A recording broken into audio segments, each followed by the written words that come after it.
Nah, maksud daripada ayat yang saya baca tadi adalah, dan sempurnakanlah haji dan umrah kerana Allah. This is very important. Yang kita nak lakukan ini, haji ataupun umrah, Allah perintah sempurnakannya hanya kerana Allah. Tetapi apabila kamu terhalang dikarenakan beberapa sebab yang tak dapat dielakkan, maka berkorbanlah sedapatnya, dan jangan kamu mencukur kepala kamu sehingga korban itu sampai di tempatnya. Namun apabila barang siapa di antara kamu sakit atau di kepalanya ada sesuatu yang mengganggu, lalu dia bercukur, maka hendaklah dia fidyah dengan saum atau sedekah ataupun kurban. Tetapi apabila kamu telah aman, lantas di waktu itu siapa yang bersenang-senang dengan ibadah umrah hingga waktu ibadah haji, maka hendaklah dia fidyah dengan kurban sedapatnya. Tetapi barang siapa yang tidak mendapatkan kurban tadi, hendaklah dia saum 3 hari di waktu haji dan 7 hari apabila dia kembali, iaitu berjumlah 10 hari yang sempurna. Yang demikian itu bagi orang-orang yang bukan penduduk Mekah yang mulia. Dan hendaklah kamu takut kepada Allah, dan ketahuilah bahawasanya Allah itu keras pembalasannya. Itu kurang lebih maksud yang terdapat di dalam surah Al-Baqarah ayat 196.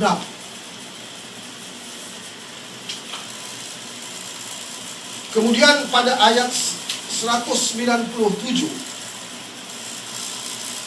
Allah berfirman, Al-Hajju ashhurum ma'lumat, faman farada fihinna al-hajja fala rafatha wala fusuqa wala jidala fil hajj. Sampai situ saja. Musim haji itu beberapa bulan yang termaklum. Oleh itu, barang siapa yang telah memberatkan atas dirinya beribadah haji di bulan-bulan itu, maka tidak boleh sekali-kali rafath, dan tidak boleh sekali-kali fusuk, dan tidak boleh sekali-kali berbantah dalam haji.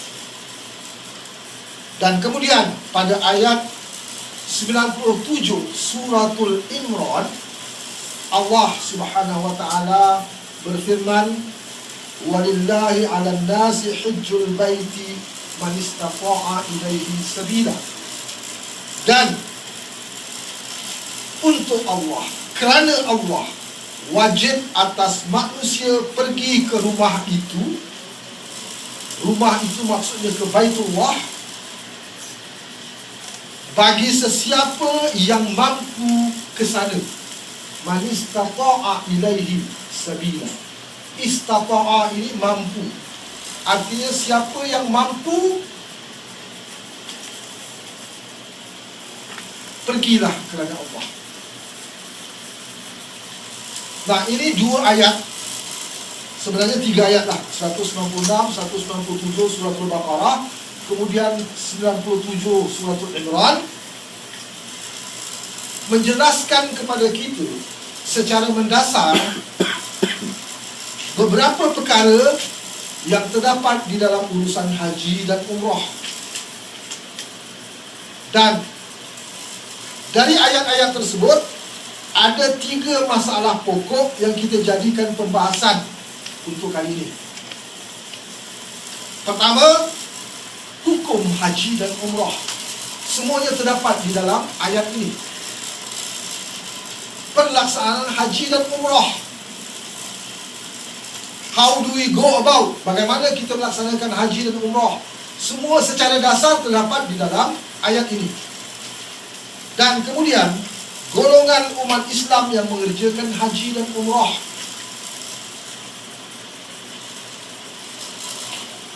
Sebab nanti kita akan ketemukan haji, kalau umrah simple. Yang rumitnya nanti haji. Haji itu ada 3 bentuk. I hope I'm not going too fast. Dia ada haji qiran, ada haji tamattu, ada haji ifrad. So, golongan umat Islam ini dibagi kepada ada yang melaksanakan haji umrah, haji tamattu, ada yang melaksanakan haji qiran, ada yang melaksanakan haji ifrad. Siapa-siapa yang boleh melaksanakannya sesuai dengan keadaan. Okay? Now, we go to the first point first. Kita pergi kepada pembahasan yang pertama dahulu. Hukum haji dan umrah.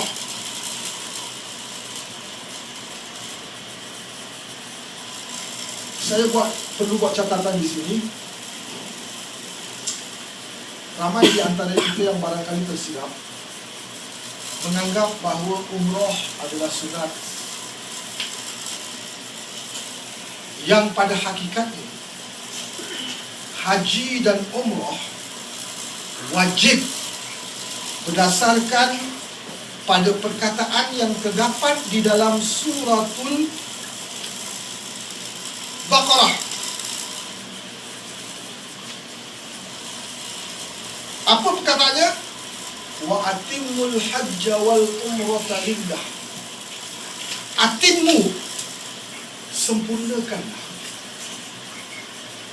Now, dalam kaedah bahasa Arab, wa ini dan, atimmu itu perintah, kata kerja perintah. Kata kerja perintah ini wajib pada asalnya. Kalau tidak ada keterangan-keterangan yang membalikkan kewajipan itu jatuh kepada sunat atau bahkan jatuh kepada mubah, harus.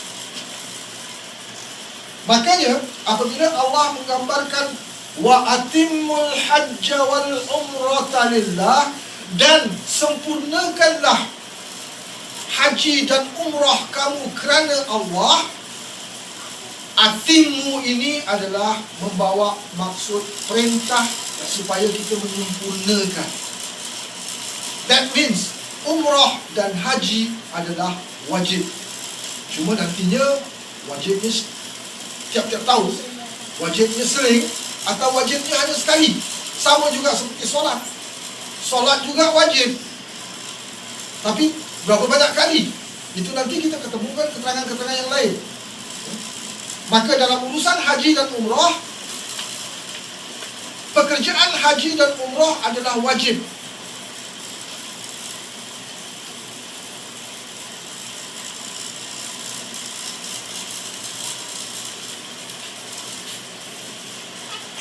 Itu dulu Kemudian dibebankan atas yang mampu dengan pengertian yang seluas-luasnya. Man istata'a. Man ini siapa? Istata'a, kemampuan. Siapa yang mampu? Saya katakan tadi, dibebankan atas yang mampu dengan pengertian yang seluas-luasnya. Artinya apa? Kemampuan dari segala sudut. Kemampuan dari segi fizikal kita, dari segi mental kita, dari segi kesihatan kita, dari segi kerohanian kita, dari segi keuangan kita. Segala-galanya harus mampu. Nah, ini juga saya ingin kembangkan dan memperkukuhkan pemahaman kita supaya dapat memahami secara jelas. Apabila dikatakan haji itu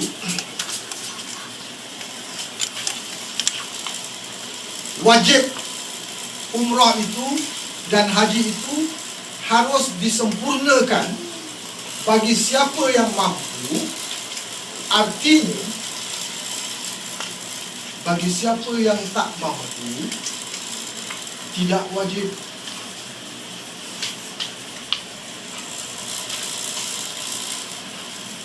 Hanya Allah Subhanahu wa ta'ala saja yang Maha mengetahui kenapa ada manusia yang tidak ada kesanggupan. Itu rahsia yang ada di sisi Allah, kita tak tahu. Tetapi seandainya kita adalah tergolong di dalam golongan mereka-mereka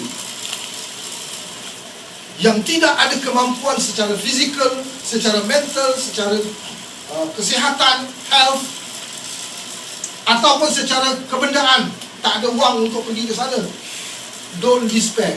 Apa tu don't despair? Jangan putus asa, jangan bersedih. Sebab Allah mengatakan, yang wajib yang mampu. Yang tak mampu artinya tidak wajib. Cuma tentunya harus kita usahakan sedapat mungkin sampai kita dapat melaksanakannya. Tapi yang saya katakan tadi, sampai kita dapat melaksanakannya. Ramai di antara kita yang salah faham. Kaki aku sakit, aku ada diabetes, aku ada stroke, aku tak boleh lakukan, tapi aku ada duit. Kirim aja lah orang lain bikinkan. Nah, ini boleh ke? Maaf. Ibadah haji ataupun umrah adalah ibadah badaniyah. Apa artinya? Tangan kita yang bergerak, kaki kita yang melangkah, bibir kita yang kumat kami membaca.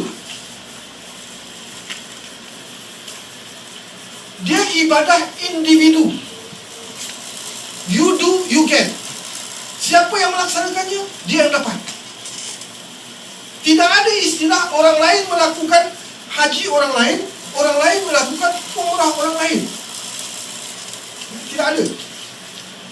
Makanya kalaupun kita sudah tidak berkemampuan dari sudut kesihatan, katakan, kita duit banyak, boleh saja pergi haji tiap-tiap tahun, tapi badan kita tidak membenarkan, kesihatan kita tidak membenarkan, artinya kita sudah tidak wajib. Tak usahlah kita nak usahakan mencari orang hajikan kita. Tak usah.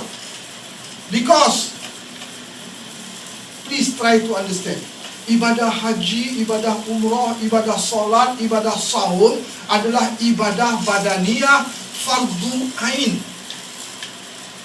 Apa arti fardu ain? Setiap individu wajib melaksanakannya sendiri. Tangan kita yang mengangkat Allahu Akbar, tangan kita itu akan diperhitungkan di yaumul qiyamah.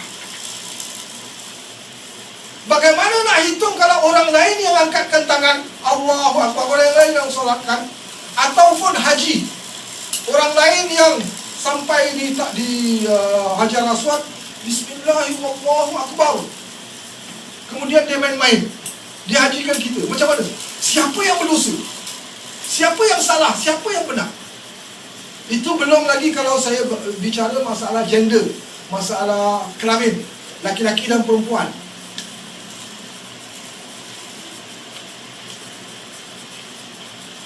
Seorang perempuan, anak perempuan mempunyai bapa lelaki. Bapa juga lelaki lah. Anak perempuan itu nak menghajikan orang tuanya, laki-laki. Kan? Orang tuanya yang bapaknya kan laki-laki. Macam mana kira-kira dia nak hajikan orang tuanya, bapak dia? Sebab bagi laki-laki melaksanakan haji dalam keadaan ihram harus tak boleh pakai baju yang berjahit, kecuali apa yang disebut kain ihram, kan? 2 helai kain, satu di bawah, satu di atas, menutup dada badan kita. Anak perempuan